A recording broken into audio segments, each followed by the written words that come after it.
Good morning students. आगे बढ़ते हैं हम इसी चैप्टर में तरंगों में। एक उदाहरण हम पढ़ रहे हैं, सुनामी, पृथ्वी का तांडव। 26 दिसंबर 2004 को हिंद महासागर में सुनामी तरंगे अथवा पोताश्य तरंगों के कारण अत्यधिक विनाश हुआ था। ये कब आई थी सुनामी हमारे भारत में? 26 दिसंबर 2004 को हिंद महासागर से उठी थी। ये तरंगे उस भूकंप का परिणाम थी। ये किसके कारण उत्पन्न हुई थी सुनामी? भूकंप के कारण। महासागर में क्या आया था? भूकंप परिणाम थी, जिसका अधिकेंद्र सुमात्रा के पश्चिमी सीमा पर था।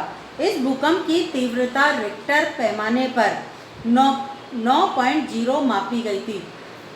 9 पॉइंट का जो भूकंप होता है बहुत ही तीव्र गति का होता है, बहुत नुकसान पहुंचाने वाला होता है।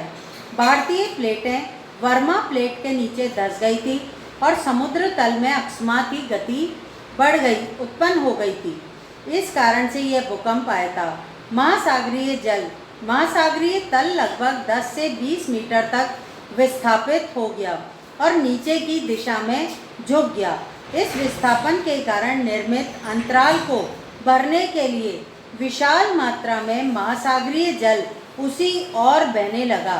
परिणाम स्वरूप दक्षिण और दक्षिण पूर्वी एशिया के समुद्री तटों से जल हटने लगा था। भारतीय प्लेट के वर्मा की प्लेट के नीचे चले जाने पर जल वापस समुद्र तट की ओर लौटा।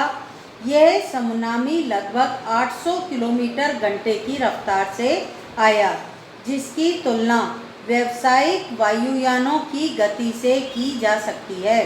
और इसके परिणाम स्वरूप हिंद महासागर में कुछ द्वीप पूर्णतः डूब गए।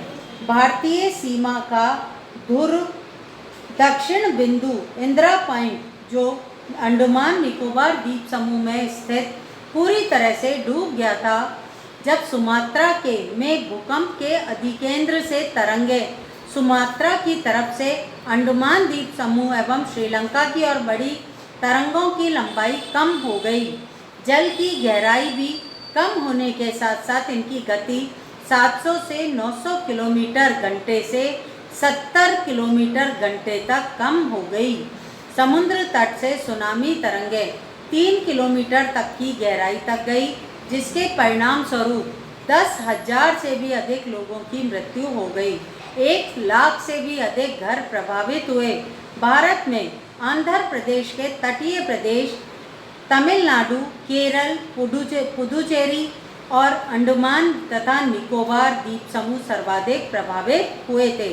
यद्यपि पहले से भूकंप का अनुमान लगाना संभव नहीं है, फिर भी बड़ी सुनामियों के संकेत 3 घंटे पहले मिल सकते हैं।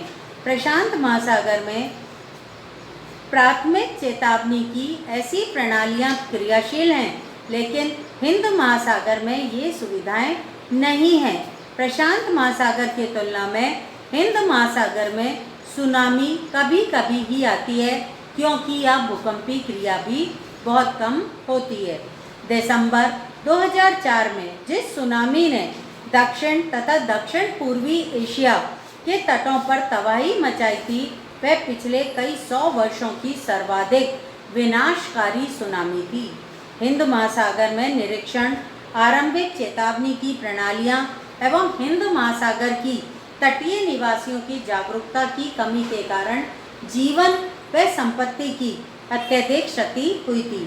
सुनामी आने का प्रथम संकेत यह होता है कि तटीय क्षेत्र से जल में तेजी से कमी आती है और फिर विनाशकारी तरंगें उठने लगती हैं। जब तट पर ऐसा हुआ था तो लोग ऊंचे स्थानों पर न जाकर उसे अचंभे से देखने के लिए तट पर एकत्र होने लगे। इसके परिणाम स्वरूप जब सुनामी की विशाल तरंगें आई तो बड़ी संख्या में उत्सुक खड़े दर्शकों की मृत्यु हो गई। बच्चों, सुनामी कैसे भारत को प्रभावित किया था उसका मैं आपको बताती हूँ। यहाँ पर जब सुमात्रा के पास हमारे भूकंप महासागर में, हिंद महासागर में उठा था, ये हमारा हिंद महासागर है। हिंद महासागर में जब भूकंप 9 रिक्टर की पैमाने से उठा था तो तो उसके परिणाम स्वरूप क्या हो गया, हमारे महासागर की जो जमीन थी, सतह थी, नीचे का जो हिंद महासागर का धरातल था वो वर्मा देश है उसके नीचे चला गया। भारत का जो हिंद महासागर का जो धरातल था, तो हमारा जो पानी था वो इस गड्ढे में भरने के लिए किनारों से तेजी से बहने लगा। एक बार तो किनारे क्या होते हैं, समुद्र के तट क्या हो जाते हैं, खाली हो जाते हैं, और लोग, क्योंकि हमारे यहाँ तो पहली बार लोगों के लिए था, तो वो बड़े आश्चर्य से देख रहे थे कि ये क्या हुआ, आज समुद्र का पानी कहाँ जा रहा है, उन्हें समझ ही नहीं आया क्या है। वो तो एक कौतूहल दृष्टि से देख रहे थे। कुछ ही समय के पश्चात वो पानी लौट कर 700-800 किलोमीटर प्रति घंटे की रफ्तार से ऊंची तरंगों के रूप में उठता हुआ आया और सब कुछ तहस-नहस कर दिया।